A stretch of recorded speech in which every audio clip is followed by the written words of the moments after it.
18h30 dans la capitale économique, 18h30 dans la capitale politique. Bonne fête de la Journée internationale des droits de la femme à toutes les femmes du monde entier et à vous, messieurs. Bonsoir. Merci d'honorer ce rendez-vous de l'information Prime News sur My Media Prime Television. Ouvrons ce journal avec cet accident survenu samedi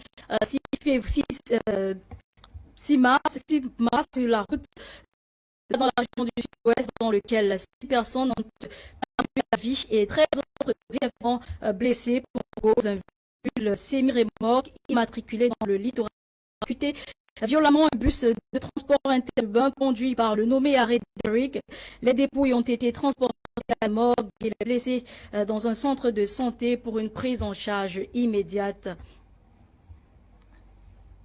Aujourd'hui, journée internationale des droits de la femme. La femme est donc à l'honneur, cette 36e édition qui a pour thème leadership féminin pour un futur égalitaire dans le monde de la Covid-19 sera donc atypique.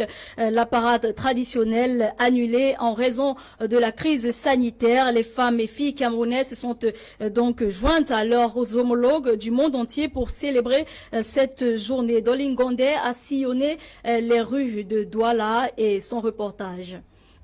For the first time in history, women in Cameroon, just as in most parts of the world, have not answered present at their respective ceremonial grandstands following the cancellation of Women's Day parade nationwide. At the various boulevards visited, women were void the stands, contrary to the previous years, which were often characterized with march-past sessions, singing, dancing, the display of interesting drama slots insinuating their rights and place in society.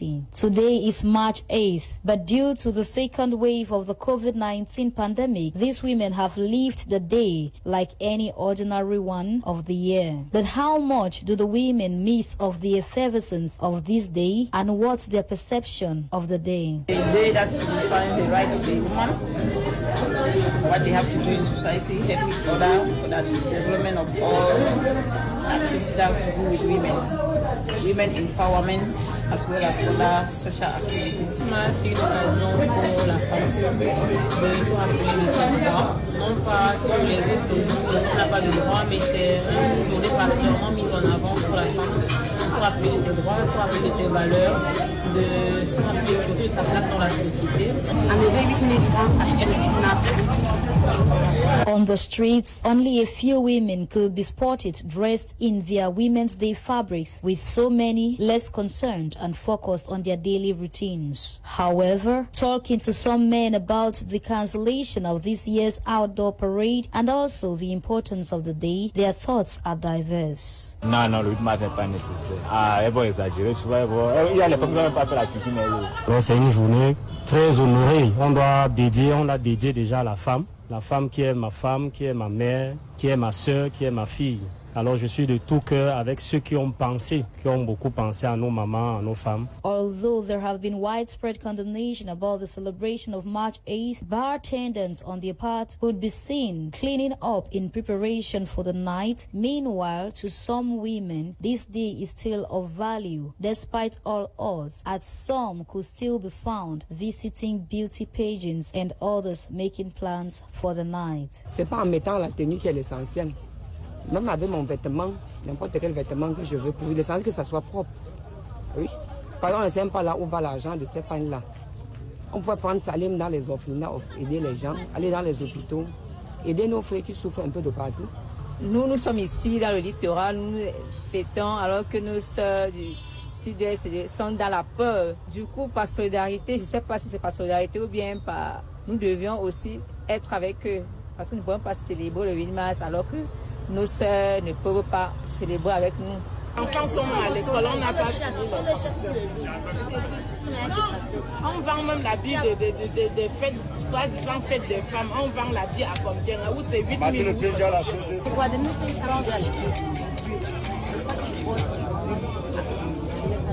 Observed under the theme, Women in Leadership are Achieving an Equal Future in a COVID-19 World, the day also seeks to honor the achievements of women and, to this effect, a wake-up call to all the women to be relentless in the fight against COVID-19 and other societal ills. And to every woman in the world, happy Women's Day.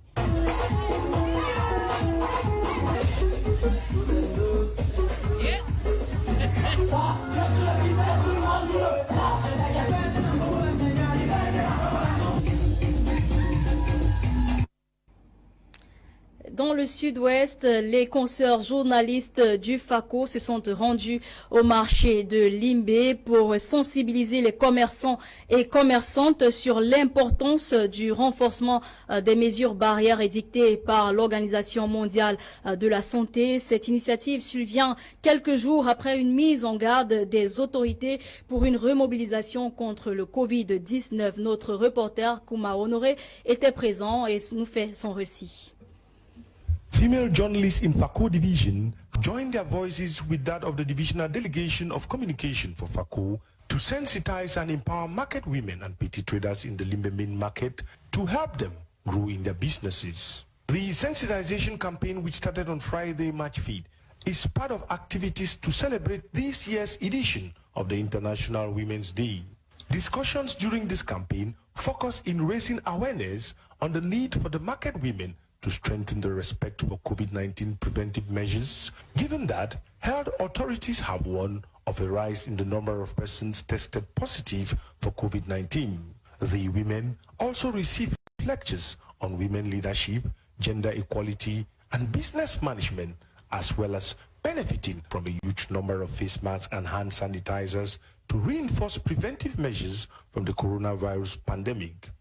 Talking to the press, the Divisional Delegate of Communication for FACO, Madame Olive Ijang Tebok, said her expectation is to see that these market women learn new business skills, to expand on their businesses, and to be exemplary leaders in their family milieu and the society. Now say we don't talk, say we go meet our mammy from market today. We want meet our go tell una, see the way that it happen and how we better manage our business. How we better raise capital, go for another level.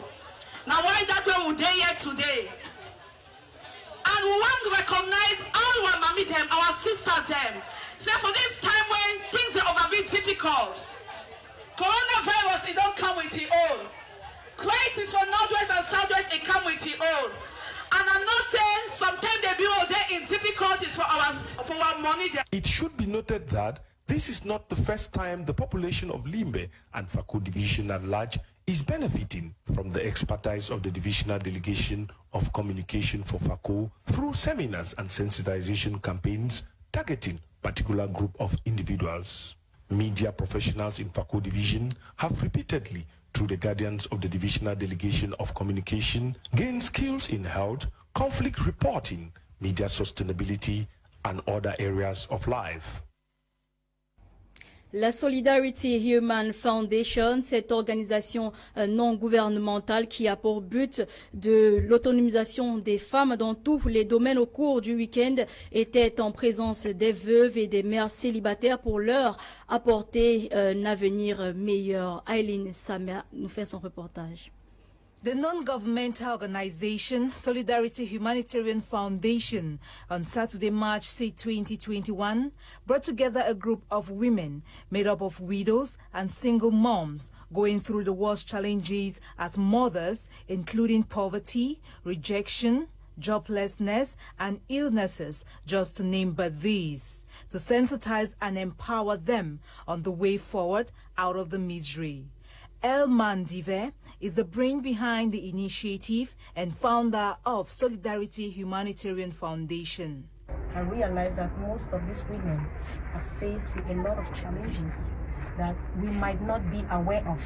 So I saw this as a means to come closer to them, to understand some of their challenges, what they face as widows and as single mothers. So while in the forum, we had a lot of time to talk and add out what it was that they were facing as challenges. Some of them talked about poverty, not being able to feed, not being able to send the children to school. Some of them did not even have where to live, and the harsh treatment they received living with their relatives, loved ones, and the single mothers talked about not being able to survive or send their children to school.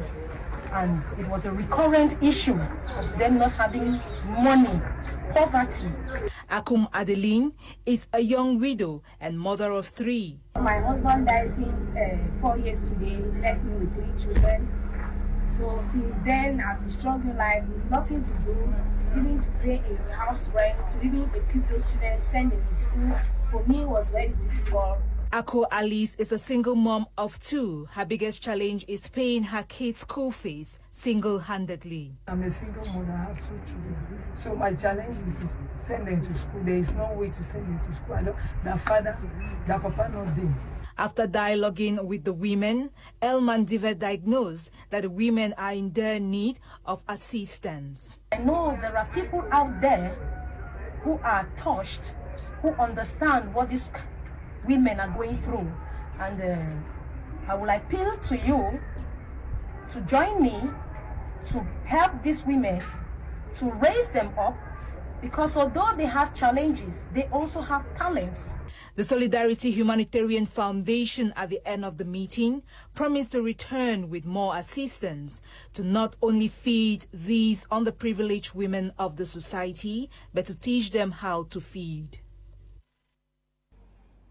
Une trentaine de familles des déplacés internes au quartier Moulang à Bamenda dans le nord-ouest ont bénéficié du soutien de la fondation Deli Singa pour les personnes vulnérables. L'opération alimentaire La Nation développée par Deli Singa Foundation avait pour but de soutenir les déplacés internes des régions du littoral, précisément du nord-ouest et du sud-ouest. Charles Kebois, notre correspondant.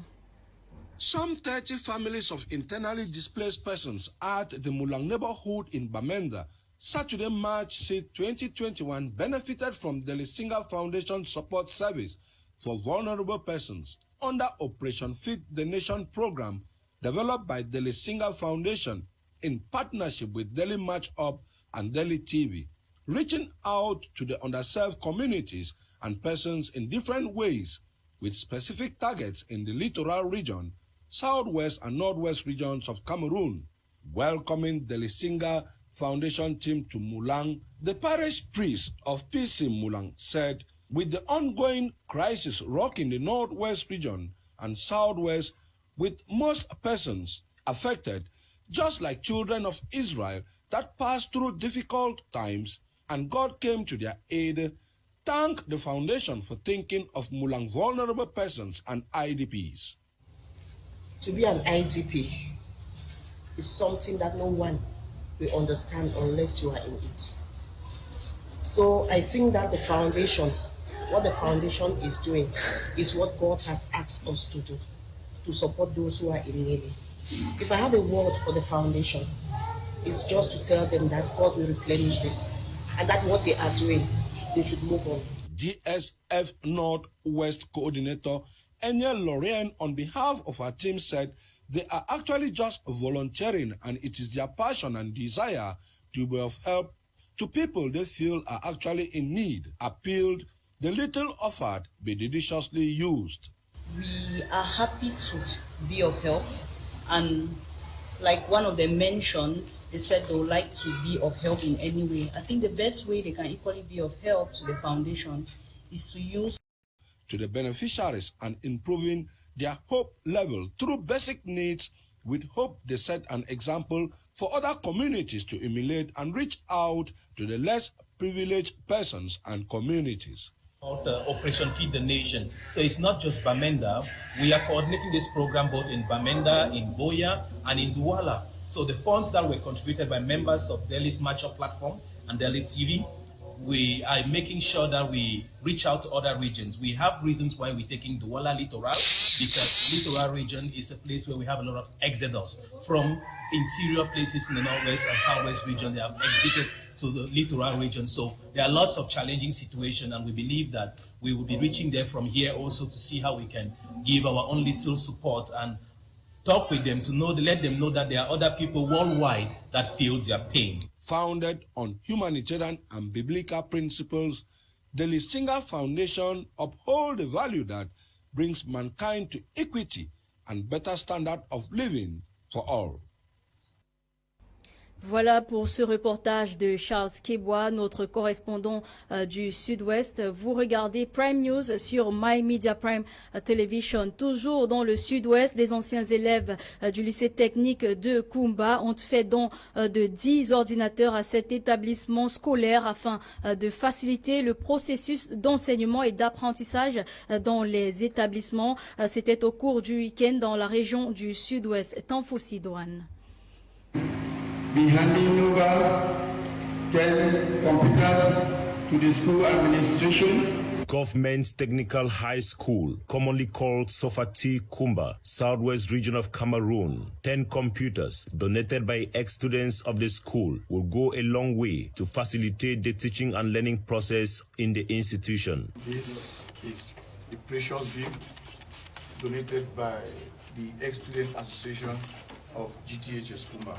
This donation took place in Kumba on Saturday, 6 March 2021, at an enlarged General Assembly organized by ex-students to look for possible avenues to assist the school. To the representative of the Divisional Officer of Kumba 3 Subdivision, the donation of these computers is laudable. The computers that were there were all down.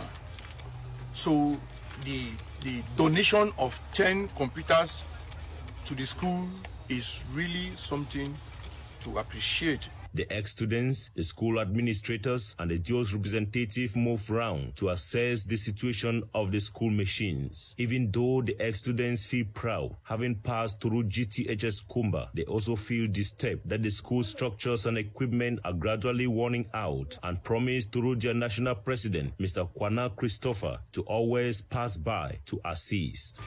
We'll be coming from time to time to check on what we can do. Here today, while we'll be going back, we'll take home, our take-home message is that we saw they are bad, so we can do some repairs thereafter. The principal of the institution, Mr. Ajan Waters, on his part says the machines are down because most of the accessories are not sold in Cameroon markets and difficult to afford. Some of the machines are down, not because we cannot repair them, but just because of those parts which are not there. And that's why I said in the workshop that I do my best to see that what we can repair, we put it on. My Media Prime was more interested in the main objectives of the GTHS Ex-Students Association, as the Kumba chapter president, Mr. Namongo Bokwe Gerard, explained. To see to it that some little stuff that are lacking in the institution are put in place, because this is where we passed through, and it's our joy to see that the place is still accommodative for students to come and acquire knowledge. Since creation, this school has been one of the most celebrated for academic excellence, and the ex-students have visited, assessed its present needs, and are ready to assist. Le président de la microfinance Aziri Cooperative Credit Union Limited, Momolo Divine, lors d'une assemblée générale qui s'est tenue ce week-end à Bamenda, a encouragé les membres de la Aziri Cooperative Credit Union Limited à utiliser leurs différents services de prêt. Le récit de Fond Quinta dans ce reportage. At 53, Aziri Cooperative Credit Union Limited has stood the test of time amid challenges like the Anglophone crisis and coronavirus pandemic, ensuring its customers receive the money they saved in due time. We must protect the money members keep with us. So at any point in time that a member has come to withdraw their money, we are able to give it back to them. So that confidence other financial institutions, other microfinances have shut down, but yet you are able to still pay back members' savings at any time that they can. Members of the financial institution, especially those affected by the crisis in the northwest and southwest regions of the Republic of Cameroon, have once again been reassured of the union's continuous move to serve them following an announcement of the creation of branches in Limbe and Boya, southwest region of Cameroon. The information was made during Aziku's 53rd annual general meeting held over the weekend at the Tamulung complex in Bamenda, northwest region of Cameroon. During the annual general meeting, it was revealed that this year's budget witnessed a significant increase as compared to the year 2020, thanks to patronization from members considered kings and queens. According to the union's president, Momolu Divine, Aziku was the first microfinance institute to go digital, thereby making financial actions easier for its members. One of those days where members will come and queue up in the offices, not just to withdraw maybe 10,000 francs. We want to go digital, we want to put more ATMs, even at petrol points. We want to put ATM machines where people can deposit and people can withdraw. That is taking the business close to the people. Described as the oldest, biggest and most reliable microfinance institution in the Republic of Cameroon, Aziku was recognized by a team of English-speaking journalists in Bamenda for their efforts in alleviating poverty and encouraging investment. Some members of the credit union saluted the effort of Aziku as it has helped them meet up with their financial commitments. So far, I've been able to realize a house project. Now I'm living in my house thanks to Aziku. I've taken loans from Aziku and I've been able to carry out projects like building, construction.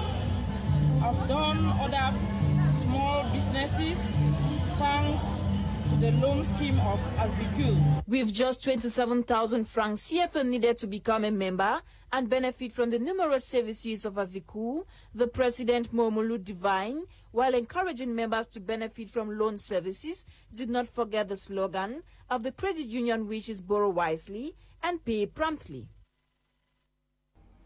Le modérateur de l'église presbytérienne du Cameroun, le révérend Fonky Samuel Forba, a institué hier 7 mars le révérend Kang Denis Tem comme 3e secrétaire presbytérien pour le Mungo et pasteur de la paroisse presbytérienne du Cameroun. Le révérend Kang a donc été invité à s'acquitter de ses fonctions dans la crainte de Dieu. Je vous propose de suivre une fois de plus Fond Quinta. Reverend Kang Denis Tem, 52 and father of 5, was yesterday, March 7, 2021, commissioned as the 3rd Presbyterian Secretary for Mungo and Parish Pastor of Presbyterian Church Bonaberry by the moderator of the PCC, Right Reverend Fonky Samuel Forba. I promise, God being my helper. Citing the challenging situation in the country, from Boko Haram insurgency up north, the Anglophone crisis and how it has made life and activities difficult for the church and the country as a whole, the PCC moderator Reverend Fonky Samuel Forba, who carried out the institution and induction ceremony, urged Reverend Kang to discharge his duties with faith, taking into consideration the words of 1 Thessalonians 5 verse 18. That he should be able to give thanks in all circumstances, because that is the basis of ministry, to enable him to forge ahead within these trying times with a message of hope to the people of Mungo Presbytery and Bonaberry Parish. Reverend Kang Denis Tem, described as a strict but jovial pastor, pledged to pull congregants of PCC Bonaberry closer to God. I am thankful for the love and the confidence bestowed upon me, for the church to think that I can manage a congregation of this magnitude and a presbytery of this importance. I just keep giving thanks to God, and I think that from the sermon preached and from the word of impartation given to me, I'll be humble enough to do the work that God wants me to do in this place.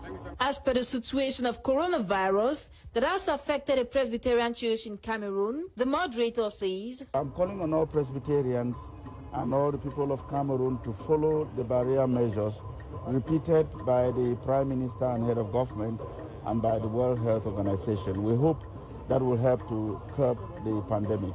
The twin ceremony at PC Bonaberry brought together some government dignitaries, including Minister Rose Mba Acha, a college of pastors from within and outside the parish, traditional Muslim and Reverend sisters from the Roman Catholic Church. It equally saw a performance by a traditional dance group from Wum, Menchum Division, Northwest region of Cameroon, where Reverend Kang Dennis was born, giving the event the steam it deserves.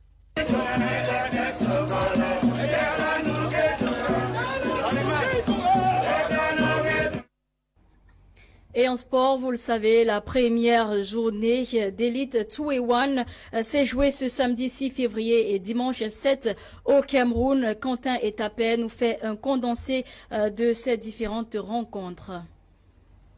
Les résultats des matchs comptant pour la première journée de l'Elite 1 2020-2021 sont connus. À l'issue des rencontres d'hier dimanche en journée sur les pelouses prévues pour les compétitions, Canon de Yaoundé a battu les Astres 1-0.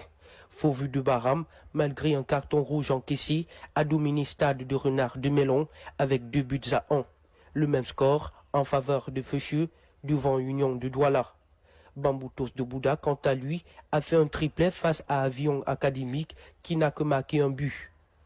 Fortuna de Fou, pour sa part, s'impose 2-0 contre Edding Sport. Panthère produit le même résultat contre l'UMS de Loum. En rappel, toujours dans le cadre de la première journée qui avait été inaugurée le 27 février 2021, Yafoud avait fléchi devant PWD de Bamenda, 0-1 au stade d'Amadou Ahidjo à Yaoundé. Pour le match à venir en vue de clôturer la première journée de l'Elite 1, Yon Sport Académique va rencontrer Tonnerre le 9 de ce mois. Par ailleurs, parlant du résumé de l'Elite 2, Unisport, le Bafan, malgré un carton rouge reçu, a fait un nul, un but partout avec le Léopard de Douala. Bafoussam, un but, Dynamo de Douala, 0. Fontia et Ofta, un but partout. Gaoundiri chicote AS FAP avec 1-0. Stade de Bertois s'impose avec 2-1 devant Fauve Azur Elite. Renaissance produit le même résultat face à l'AS Matelot. C'était ainsi le résumé de la première journée des deux élites. La deuxième journée de l'élite 2 est prévue pour sa part le 13 mars 2021. Voilà pour l'édition de ce jour avec la coordination de Fête Tata. Ewane Ela Nolinga était à la production. Madame, Messieurs, merci d'avoir été des nôtres. Les programmes se poursuivent sur My Media Prime Television. Sur ce, bonne soirée à tous.